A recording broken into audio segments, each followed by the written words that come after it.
Jóvenes, buenas tardes, bienvenidos. Vamos a trabajar nuestra semana 12. Esta semana aún tenemos todavía que ver el tema de inventos. Dentro de la plataforma ustedes van a encontrar sobre los inventos en el campo de la salud que de verdad han sido muy certeros en relación a detener, minimizar y en cierta medida ayudar, ¿no?, a los diagnósticos médicos y de esta manera mejorar la calidad de vida y por ende también asegurar que nuestra esperanza de vivir más años sea mayor, ¿no?, que anteriormente, ¿no? Entonces, todo aquel invento que de una u otra forma ha influenciado de manera muy positiva en la salud de las personas, de hecho, está estrechamente ligada al hecho de la calidad de vida, ¿no? Y al final eso es lo que buscamos. Recordemos que la creación de bienes, productos o servicios está orientada justamente a brindarnos a nosotros un grado de bienestar.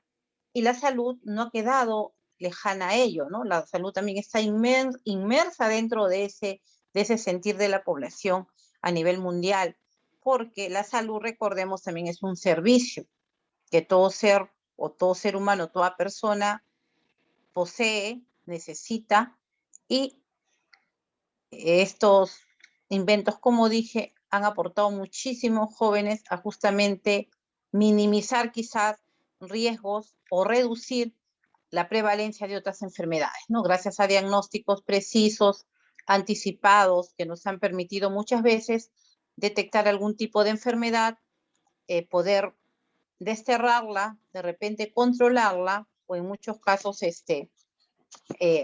no, evitarlas, ¿no? Gracias, como dije, a todos aquellos inventos muy certeros, vuelvo a repetir, dentro del campo de la salud. Bien, Claudia, muchas gracias. Me enviaste la relación de tus compañeros que faltaban aún exponer.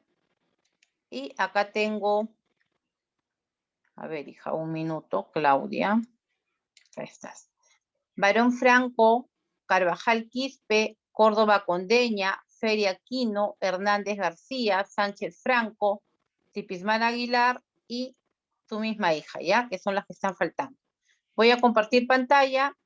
Quien va a iniciar me levanta la mano y ya saben, con su cámara activada para poder oír atentamente su exposición.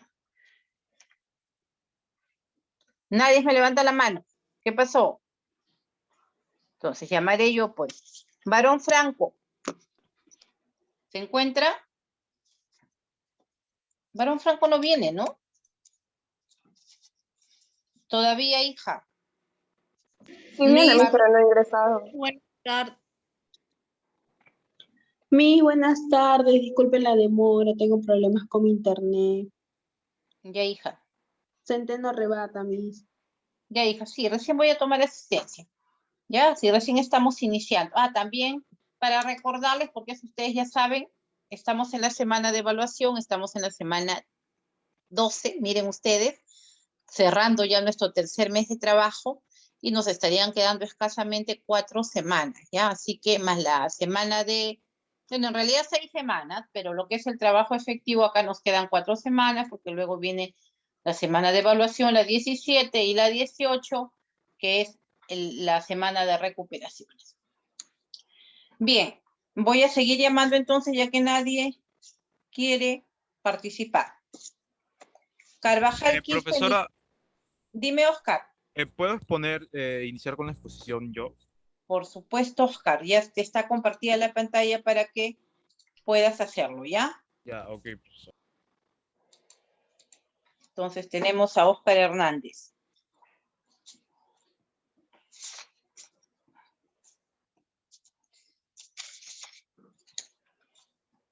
Bien, Oscar, estamos observando el reloj y su historia.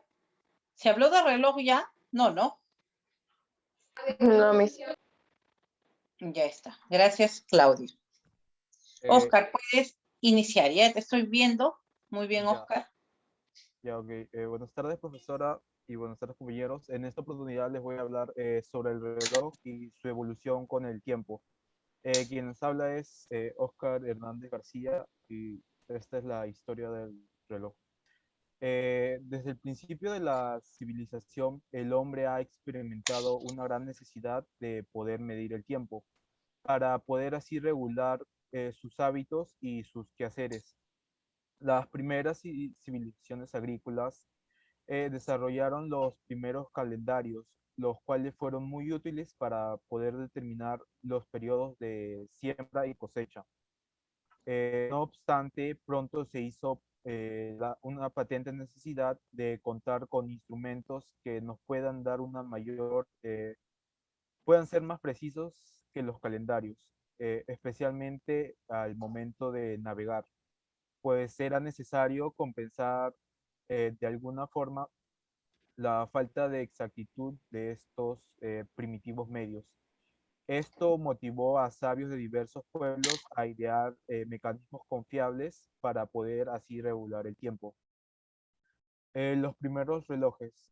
El primer reloj propiamente tal fue la clepsidra, o también conocido como reloj de agua, el cual fue inventado por los antiguos egipcios que consistía en un recipiente lleno de agua que se vaciaba a unos intervalos regulares gracias a un orificio practicado en la parte inferior. El otro se dio más tarde en el año 1000 a.C. Los sabios del Medio Oriente crearon el reloj de sol. En este, la sombra de un poste vertical caía sobre una esfera marcada regularmente, moviéndose así según transcurría el día. Y este reloj se popularizó mucho en la parte de Asia. Otro ingenioso invento fue la vela roja, la cual fue desarrollada por los anglosajones, que consistía en una vela marcada a unos intervalos regulares, permitiendo poder así medir el tiempo según se derretía la cera. Alrededor del siglo eh, 13 después de Cristo se popularizó el reloj de arena, el cual está formado por dos recipientes de vidrio unido por su parte más estrecha, a través de la cual caía arena. El tiempo que tardaba en vaciarse un recipiente era equivalente a una hora. El reloj mecánico. Los primeros relojes mecánicos conocidos funcionaban con grandes pesos que hacían girar una sola manivela. Estos relojes eran muy rudimentarios e inexactos. Un gran avance en el logro de la precisión fue la invención del péndulo como un mecanismo regulador, realizado por Christian Huygens en 1629 hasta el 1695. La idea de Huygens permitió además agregar al reloj el minutero, con lo cual este instrumento ganó una exactitud y una confiabilidad. El primer reloj de pulsera fue hecho a petición de la reina de Nápoles, María Carolina de Austria, en 1812. Este singular reloj, realizado por capricho de las reinas, era un simple reloj de bolsillo atado, o mejor dicho, montado sobre un brazalete de oro y piedras preciosas. Sin embargo, el primer reloj de pulsera fue una creación del brasileño Alberto Santos Dumont y Luis Cartier en 1901. No obstante, su fabricación en masa se produce en la Primera Guerra Mundial, que impulsó su uso, cuando los oficiales y soldados del ejército se vieron obligados a utilizarlos, y después de la guerra era común que los hombres llevaran en sus muñecas este artefacto. Una década más tarde, al final de la Gran Guerra en 1929, el relojero estadounidense Warren Alby inventó el reloj de cuarzo con una imprecisión de entre 30 y 0.3 segundos por año. El primer reloj de pulsera eléctrico del mundo fue el, el Hamilton Electric, los cuales se alimentaban gracias al empleo de pequeñas pilas y funcionaban mediante diminutos dispositivos que hacían poder avanzar el segundero a saltos, mientras que las manecillas correspondientes a las horas y a los minutos se movían con una mayor lentitud, accionando así por un engranaje convencional. El cronógrafo, el primer reloj complicado producido industrialmente fue el cronógrafo. En su configuración contemporánea se incorporó un pulsador que pone en marcha la aguja cronográfica y también la detiene. Otro de puesta a cero y un contador que registra el número de vueltas que completan las agujas. El término cronógrafo data de 1821 y significa escribir el tiempo. Aunque en sus orígenes fue un utensilio para la observación astronómica, su popularización llegó con las nuevas necesidades que generaba el progreso. Durante la Primera Guerra Mundial, los artilleros utilizaron cronógrafos dotados de una escala telemétrica para poder así medir las distancias, basándose en la diferencia entre la velocidad de la luz y del sonido. Eh, La escala taquimétrica permitía así calcular la velocidad de un desplazamiento en un lapso de tiempo y una distancia dado. Algo que fue muy útil en esa época en los que los automóviles no contaban con contadores de velocidad. Y a partir de 1920 los médicos dispusieron de cronógrafos de pulseras con escalas graduadas para poder así contabilizar las pulsaciones de sus pacientes. Gracias. Bien, Oscar, interesante lo que nos hace este compartido en tus diapositivas sobre el reloj. Ya, tú hablabas del cronómetro, entonces lo que nosotros, cronógrafo, ¿verdad? Entonces nosotros Sí. hoy usamos el cronómetro, ¿cierto? Entonces ahí tiene su origen también este instrumento. ¿Se han dado cuenta, jóvenes, que todo viene desde la edad primitiva, ¿verdad?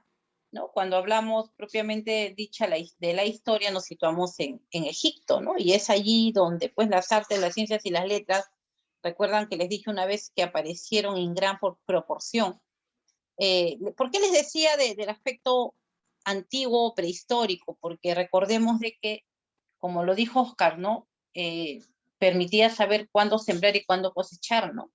Y recordemos que siempre el sol ha sido o era para ellos pues el instrumento, el arma, aquel ídolo que tenían a la mano para poder determinar el tiempo, ¿no? Eso lo hemos visto también en Cusco, lo vemos quizá en una de las culturas, de las civilizaciones más antiguas del Perú, que es Caral. En Caral había una huaca llamada la huaca de la piedra, ¿ya? De la guanta, o piedra, huaca de la guanta se llama, y ahí había, jóvenes, una piedra. Imagínense, una piedra parada en medio, pero con una precisión como que se hubiesen agarrado una línea y la habían hecho, pero exacto. Esa piedra quedaba en medio mirando hacia un gran templo, ¿no? Un templo de hecho, pues templo de adobe, ¿no?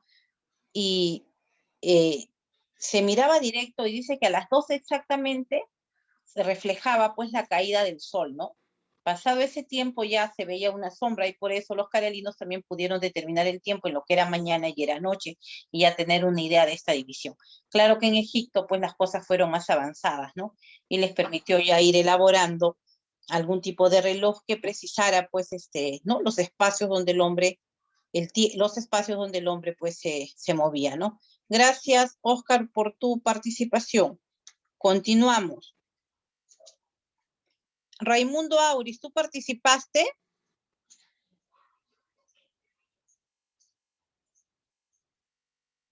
¿No está Raimundo Auris? Buenas tardes, Miss. Sí, yo ya exponí la semana pasada. ¿Cuál fue tu tema, hija? La plancha eléctrica. Ya me acordé. Sí, porque acá te tengo con lápiz. Seguro que no disponía el lapicero en ese momento. Bien. Ya, Claudia, continuamos contigo. Ya, Miss. A ver, Claudia, ya, te escucho.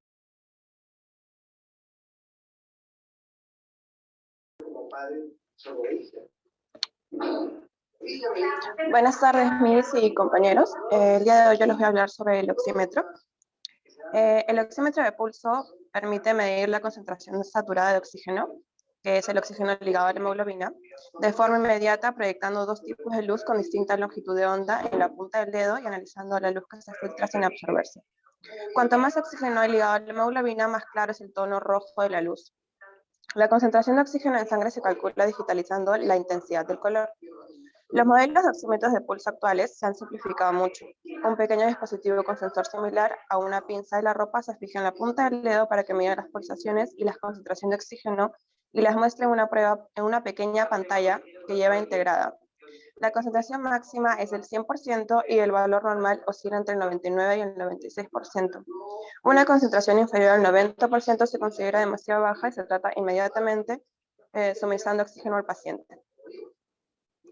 El doctor alemán Karl Marx propuso medir la concentración de oxígeno en sangre en la oreja con dos filtros, uno rojo y uno verde, ya en 1935. Aunque se diseñó un método para ejecutar la propuesta de Marx, no llegó a generalizarse porque requería procedimientos molestos para el paciente, como presionar la oreja antes de la medición y calentarla durante el proceso. Aoyagi Takuo fue quien descubrió los principios para medir la concentración de oxígeno en sangre, tras graduarse de ingeniería en la Universidad de Niigata en 1958. Primero trabajó para Shimadzu Corporation y en 1971 entró en Nihon Kohden, fabricante y distribuidor de equipos médicos, donde se topó con el tema de la medición del oxígeno en sangre por casualidad. Aoyagi consagró el importante reto de desarrollar métodos de medición continua no invasivos para acercarse al ideal de la monitorización del paciente. En 1972, cuando trabajaba en mejorar un dispositivo para medir la sangre arterial que bombea al corazón para medir la saturación del oxígeno en la sangre, aquel fue el gran hallazgo que sentó la base teórica del oxímetro de pulso e hizo posible el desarrollo de los dispositivos actuales. Aoyagi presentó los resultados de sus investigaciones y un prototipo creado a partir de los principios que había descubierto en un congreso en 1974, pero el hallazgo no captó especialmente la atención del sector médico y quedó aparcado. Sin ver reconocido su valor durante un largo tiempo, Nihon Kohden lanzó a la venta un oxímetro de oreja basado en la investigación de Aoyagi en 1975. Pero el sensor, iluminado con una mini bombilla, funcionaba mal y necesitaba muchas mejoras, por lo que su desarrollo terminó interrumpiéndose por falta de demanda. A pesar de todo, el investigador del Laboratorio de Electricidad Aplicada de la Universidad de Hokkaido, Nakajima Susumu, actualmente Moriyama Memorial Hospital, a quien se había cedido el prototipo de Aoyagi en 1974, presenta el primer artículo sobre el oxímetro de pulso que se tradujo al inglés. Minolta Camera, actual Konica Minolta, que había estado investigando por su cuenta, lanzó al mercado en 1977 el primer oxímetro de pulso de dedo del mundo, Oximet MED 1471, que obtuvo una excelente acogida en Estados Unidos. Con ello se descubrió que las muertes hospitalarias por falta de oxígeno eran sorprendentemente comunes, que la deficiencia de oxígeno influía en la recuperación de los pacientes y que el oxímetro de pulso permitía detectar al instante signos peligrosos al mostrar sus fluctuaciones en la concentración de oxígeno de la sangre de forma continua. Todo indicaba que el nuevo dispositivo iba a tener un gran impacto en la práctica médica. La elevada incidencia de muertes por carencia de oxígeno durante las operaciones quirúrgicas bajo anestesia elevó la demanda de dispositivos para monitorizar continuamente la concentración de oxígeno sin necesidad de extraer sangre durante los años 80. En aquella época, Aoyagi señaló que el eterno problema que planteaba el desarrollo de tal equipo era que debía reunir dos condiciones: poder medir la concentración de oxígeno de forma estable y poder reaccionar ante cambios bruscos de dicha variable.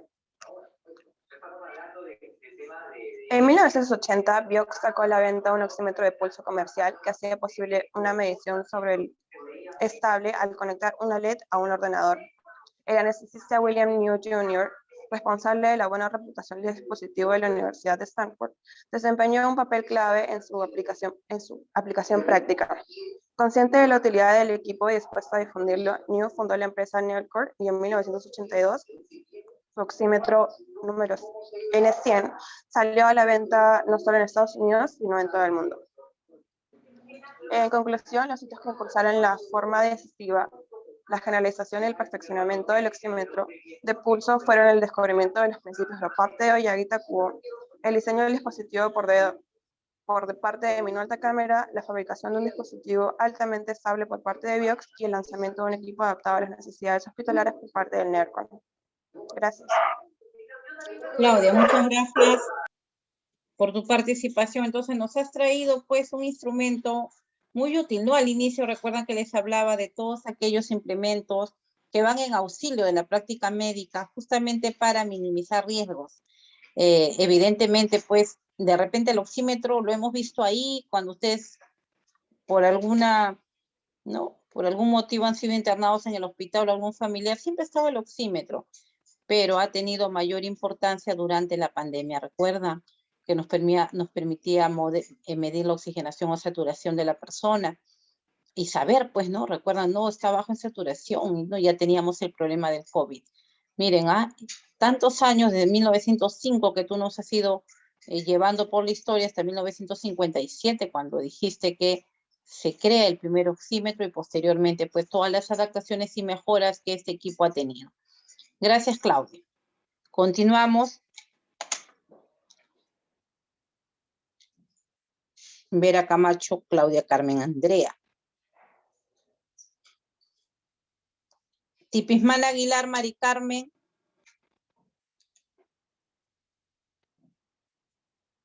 Feria Aquino. Sí, mis buenas tardes. ¿Puedo compartir ya? Ya, hija.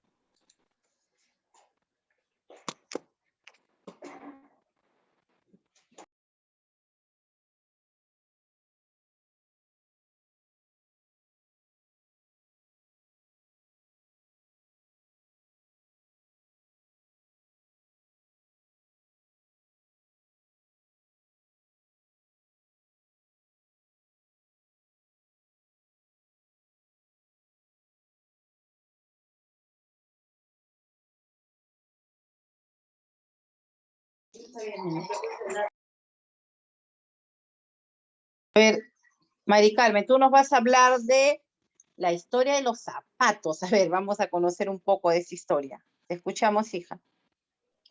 Buenas tardes, licenciada. Buenas tardes con todos. Sí, yo les voy a hablar del tema de los zapatos. Ya. Los zapatos son unos accesorios pedestre de la vestimenta, hecho con la intención de proveer protección y comodidad al pie. Mientras este realiza varias actividades, al conjunto de todo tipo de accesorios pedestres se le denomina el calzado. Los zapatos, como el resto de las prendas, también se diseñan atendiendo a los fines estéticos y ortopédicos. El diseño de los zapatos ha variado enormemente a través del tiempo, cultura, con su apariencia originalmente ligada a sus funciones. Adicionalmente, la moda ha dictado frecuentemente muchos elementos de diseños, como la altura de los tacones o tejidos de estos.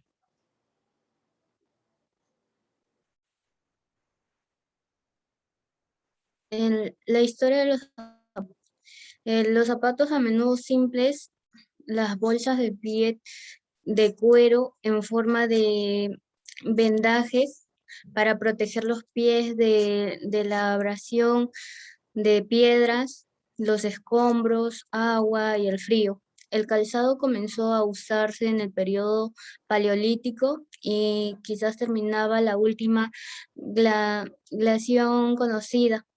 Se estima entre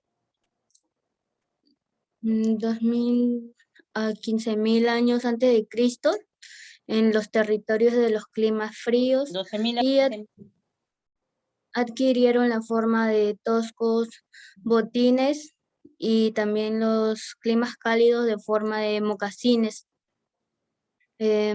Ahora los zapatos de cuero se usan mucho más que las sandalias, especialmente en los países fríos y pues a la vez en la edad media del zapato. Se elaboraba con colgajos o telas alternadas para proteger la piel. En Europa, el zapato se convirtió en un símbolo de estatus social, de nobles y de ricos, pero llegó a tener proporciones ridículas, lo que obligó a su simplificación y creación de nuestros estilos a llegar al zapato moderno o narciso cosido. Desde el siglo XVII, la mayoría de los avances de cuero han sido caracterizados por un cosido único. Y los adhesivos industriales han permitido a los fabricantes crear zapatos que se distingan considerablemente de las técnicas tradicionales de elaboración. A partir del siglo XX, los zapatos evolucionaron rápidamente y vertiginosamente.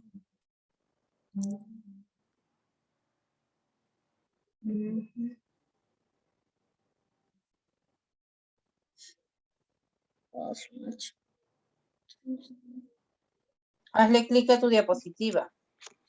Sí mismo pasa. Ya. Tenemos los tipos de zapatos. El primer zapato que se conoce es un modelo de cuero en forma de mocasín, como lo podemos ver en la imagen. Este se sujetaba al pie con unos cordones de cuero sin curtir y fue utilizado principalmente en Babilonia hacia 16.000 antes de Cristo. A partir de años antes de Cristo. 1600, perdón. A partir de los 500 antes de Cristo, las mujeres griegas de clase alta adoptaron el calzado de cuero similar, ajustado al pie. Los romanos fueron los primeros en establecer alrededor de 200 antes de Cristo gremios de zapateros.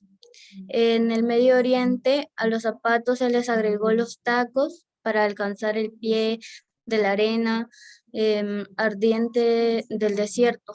En Europa, del siglo XVI al siglo XVII, siempre se pintaba los tacos de los zapatos de color rojo. Y en el siglo XIX, en Filadelfia se fabricó el primer par de zapatos en el que el zapato derecho era distinto al izquierdo. Hasta entonces, los pares de zapatos del mundo eran iguales.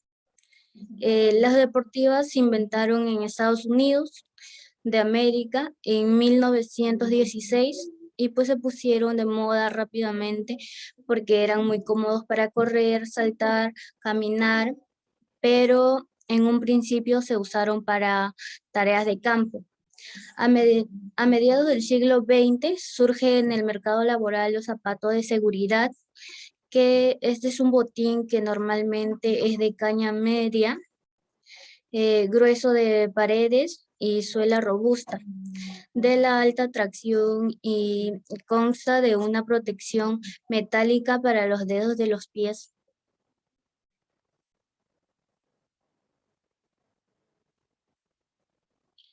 Tenemos las partes básicas de un zapato, como bien sabemos que tiene tacón o taco, que es una pieza generalmente de madera que se apoya en el talón, confiere determinadamente en la altura y mantiene contraídos los músculos de la pantorrilla. Tenemos lo que es la suela, que es una superficie interior que se realiza la tracción pedestre. Tenemos la entresuela, que son capas internas estructurales que unen la suela con el resto del calzado. Tenemos lo que es el arco o la bóveda, que es una horma que ayuda a mantener el arco plantar del pie o apoyo. La punta, que es la sección frontal del zapato, el forro, que son la cubierta del zapato, del material de cuero textil que dan forma al zapato, la pala, que es una pieza que cubre el empeine de la parte inferior del zapato y se une con el forro, y la plantilla, que es la horma del calzado, y la superficie interna donde se apoya plantarmente el pie. La lengüeta es interna, que permite la apertura del calzado y cubre el empeine.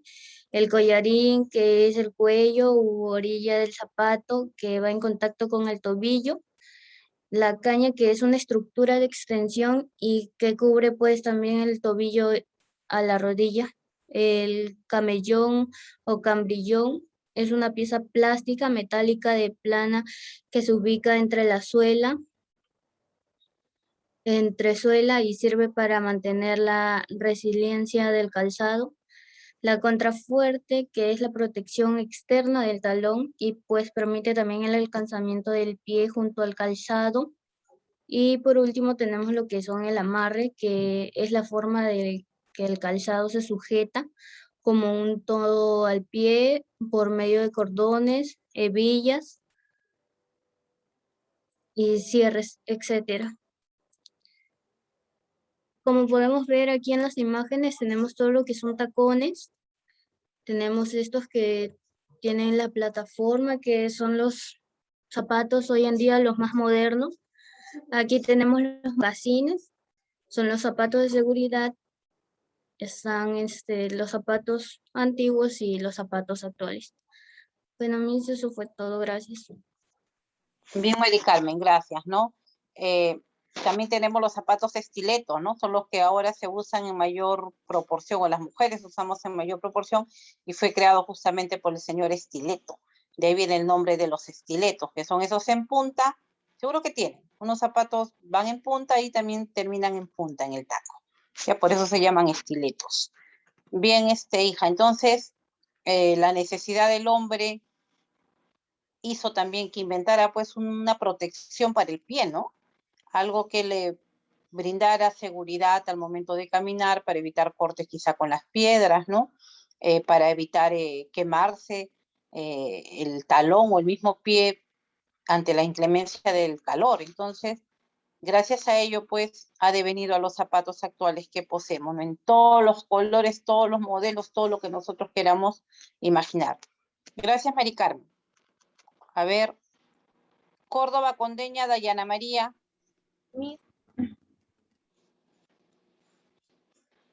Dime, Dayana, ya está. La penicilina. Muy bien, te escuchamos, Dayana. La penicilina.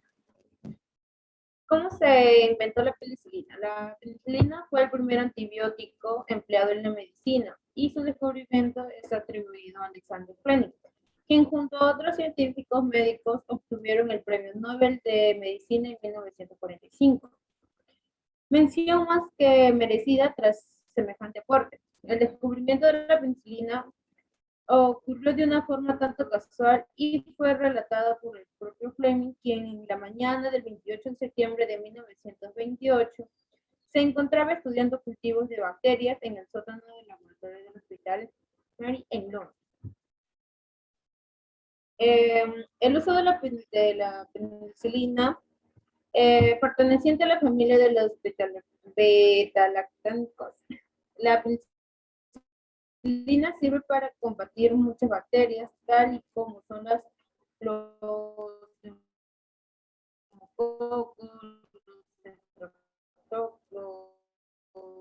estreptococos, realmente una auténtica revolución para la medicina. Tanto gracias al uso de la penicilina pudieron tratarse enfermedades que en aquella época eran mortales.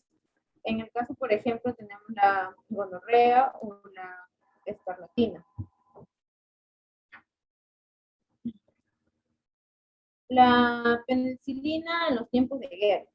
El concepto de la Segunda Guerra Mundial, la información sobre la penicilina era muy valiosa, pues podía significar una ventaja determinante en la guerra y Gran Bretaña en Estados Unidos. La mantuvieron en reserva en los más estrechos círculos científicos. Dichos esfuerzos fracasaron y aparte de esta información se filtró por medio de los periódicos y transmisiones radiales. Probablemente no persistieron demasiado, pues la comunidad médica alemana confiaba apoyaba en los sulfonátidos, el descubrimiento en alemán. Al parecer, George Maurer usó la penicilina que trataba las heridas de Hitler tras el atentado perpetrado durante el intento del golpe de Estado del 20 de julio de 1944, las cuales podrían estar infectadas para llevarlos a los sexy y los porcentajes de la penicilina en cierre. La penicilina como construcción social. Entre la opinión pública se construyó el mito de Fleming, como la creencia el único responsable del descubrimiento y el desarrollo de la penicilina. En Inglaterra, golpeada por la guerra, necesitó un héroe, y ninguno mejor que el descubrimiento de la droga milagrosa, resultado mejor del caballero escocés, que un rudo colonial, como Fleury o un judío inmigrante con Shine. Su nombre se usó como propaganda en el hospital, y aunque Fleming no había reclamado, no hacía reclamos exagerados sobre su participación, tampoco se ocupó de desmentir las exageraciones. Alexander Fleming fue un médico y científico británico famoso por el descubrimiento de la penicilina, al observar de forma casual sus efectos antibióticos sobre el cultivo bacteriano. Fue obteniendo a partir del hongo Penicillium de forma en la Universidad de Londres, donde más tarde sería profesor e investigador de bacteriología. En 1945 se le concedió el Premio Nobel de Medicina. También descubrió la enzima antimicrobiana lisocina. La evolución de la penicilina. A Fleming se le siguieron otros estudios e investigadores. Tenemos el patólogo australiano Paul Florey, que descubrió en la saliva y otros mucos hay enzimas bactericidas. En 1939 a Florey, que ya había interesado también por la penicilina, se le unió también el británico Ernest Borisheim, químico y físico, y entre ambos lograron lo que Fleming no había sido capaz de conseguir: aislar y purificar la penicilina, a fin de poder controlar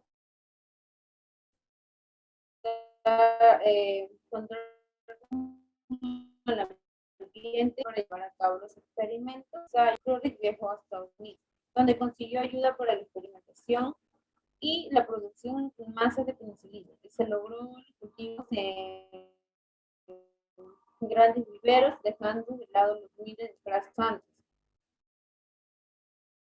En conclusión, la penicilina como hecho científico en la medicina tradicionalmente llevó a Fleming a la fama. Lo cierto es que esta, como tantos otros descubrimientos, en el producto de una construcción social con raíz conceptos científicos combinados con la serenidad y sagacía de los individuos. Gracias, Miss. Bien, Dayana, nos has hablado de un medicamento que en verdad hasta la fecha es único, ¿ah? Gracias a la penicilina se pudo ir controlando enfermedades que quizás se creían pues imposibles de poder hacerle frente, ¿no? Y también nos has hablado, nos has compartido de que Fleming no fue el único, ¿no? No fue quizás el gran, no vamos a negar que fue el iniciador de la penicilina, pero no logró justamente obtener una penicilina pura como lo hizo Florey y dijiste Chain, ¿verdad? Miren, imaginémonos ese contexto nosotros de mitad del siglo XX, 1950. Las infecciones no había un medicamento que pudiera controlarlas, ¿no? Gracias a la penicilina esto fue posible. Y también cuando nosotros hablamos, jóvenes, del tema de la demografía, del crecimiento poblacional, nos situamos allí, partimos un antes de la penicilina y un después de la penicilina.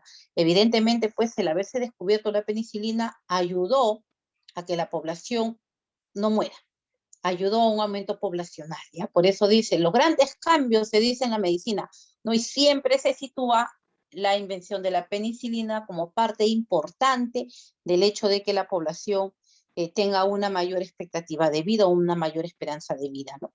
Ahí nos hablaba su compañera de la gonorrea, por ejemplo, ¿no? Que permitió tratar la gonorrea, ¿no? Sabemos que la gonorrea es una enfermedad de transmisión sexual Hoy para ese tiempo no había pues algo con que tratarla adecuadamente, porque esa enfermedad se trata y en verdad se corta, ¿no? Y se acabó la gonorrea. Gracias a la penicilina permitió ello, ¿no? Entonces, tenemos a la figura de Fleming, como dijo su compañera, que en 1945, dijiste, obtuvo el Premio Nobel de Medicina, que le permitió, pues, traernos, como dijo Dayana, traernos este gran medicamento hacia nosotros, ¿no? A partir de allí, el tema de penicilinas no ha parado y son cada día más las enfermedades que podemos tratar con este medicamento, ¿no? Lamentablemente, pues hay personas que son alérgicos a ese medicamento, pero gracias a Dios existen otras alternativas en el tema de tratamiento. Bien, Dayana, continuamos. Feria Aquino, Gianfranco Osvaldo. ¿Dónde está Feria? Que lo quiero conocer porque lo llamo, no sé con quién hablo. Feria, ¿estás acá? Si estás acá, respóndeme. No hay. Sánchez Franco, Fabiola Elizabeth. Sánchez Franco, Fabiola Elizabeth. Yo mis presentes. Bien, continuamos contigo, Fabiola. Ya me hice un ratito, ya mis. Carvajal Quispe Nicole se encuentra.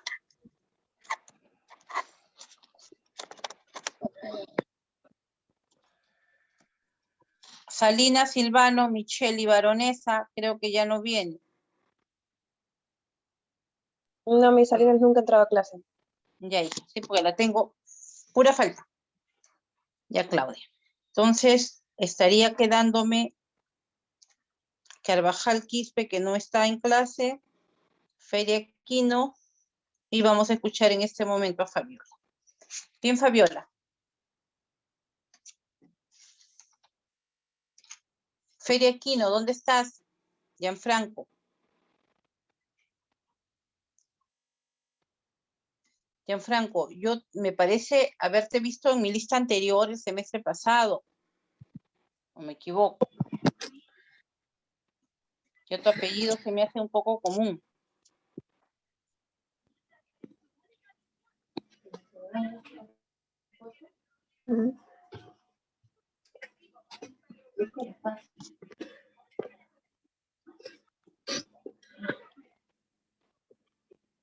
Lo que pasa es que tengo sobre la exposición, pensaba que lo podía compartir, pero lo que pasa es que no puedo compartirlo.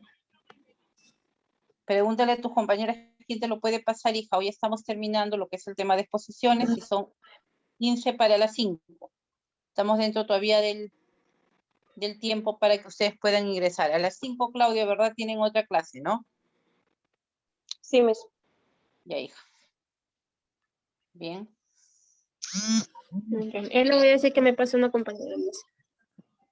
Ya, hija. A ver. Emma Escriba, ¿estás ahí? Sí, Miss, buenas Ah, ya. tardes. Buenas tardes. Sí, estoy verificando, pues, porque cuando yo le hablo a Claudia, sí, me responde al momento. No, Miss, sí, aquí estoy presente. Estamos compartiendo nuestros inventos. A ver, no he anotado en lista a Barón Franco, Carvajal Quispe, Flores Marquina, Geraldine Yulisa, ¿se encuentra? No ingresó hoy. Ya, son los que faltan. Barón, Carvajal y Flores Marquina, quienes no han ingresado hoy día a clase. Miss, buenas tardes. A mí me apuntó, soy Mendoza. Hija, solo estoy mencionando a quienes no he anotado. Sí, Adriana. Ay, ya, gracias, Miss. Ya, hija. Feria aquí no está acá en aula, pero no hay trabajo. Fabiola, lo que tienes que hacer es abre tu archivo en tu computadora, en tu laptop, donde lo tengas. Abres tu archivo allí. Miss, ahí lo compartirá una compañera. Laila lo está compartiendo, ¿no? Centeno Ramos. La tarjeta de crédito, ese es un dolor de cabeza, ya está, pero vamos a escucharte. A ver.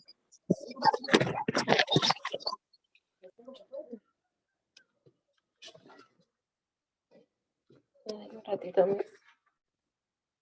Ay. Ya, Miss. Buenas tardes, Miss. Buenas tardes, compañeros. En esta ocasión me tocaba hablar sobre la tarjeta de crédito.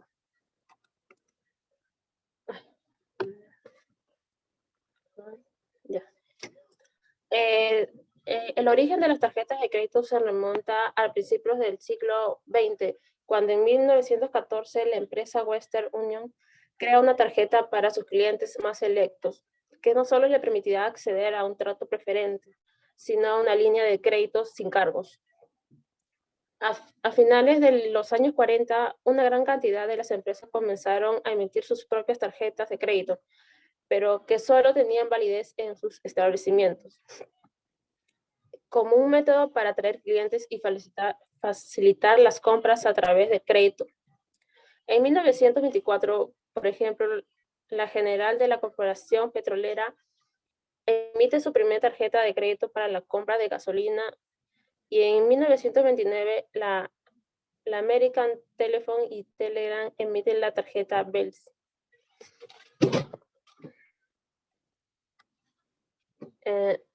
La primera tarjeta de crédito. Sin embargo, la primera tarjeta de crédito, tal como la conocemos hoy en día, es decir, una tarjeta con la que podamos pagar cómodamente en múltiples establecimientos sin tener que cargar una tarjeta de cada uno de ellos, nos surgió hasta en 1949, fruto de una combinación de casualidades en restaurantes de Nueva York. En aquel restaurante estaban cenando Frank McNamara de la Hamilton Credit Corporation y Ralph Schneider, su abogado, y Alfred, nieto del fundador de Bloomingdale's.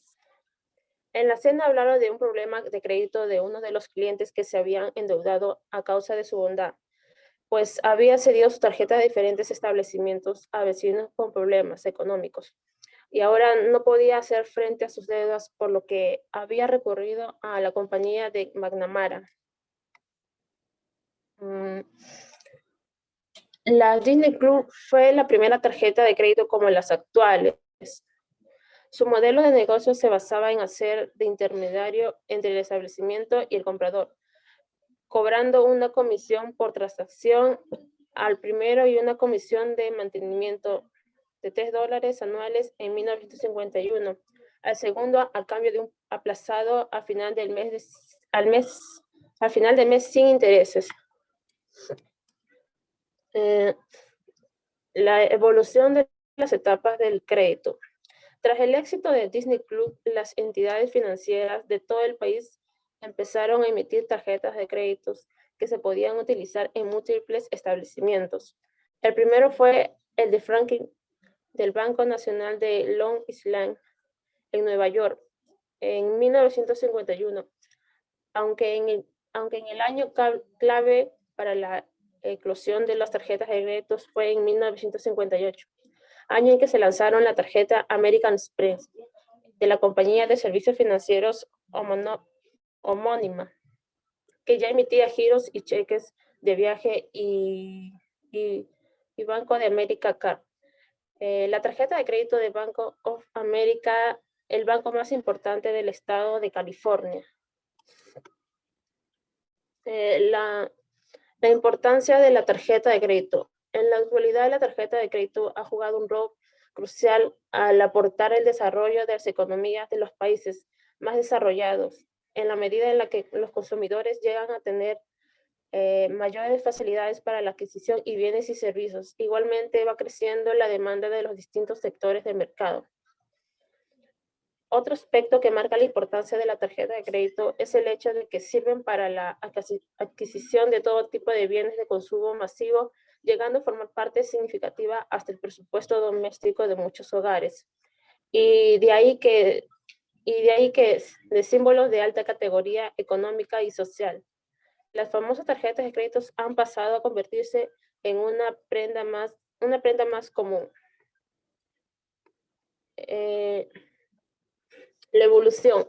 Aunque la tarjeta de crédito actual en plástico parece esencial, todo evoluciona y según cuentan, en En no más de 10 años desaparecerá esta forma de soporte, pasando a estar integrada en el móvil por la tecnología de NFC.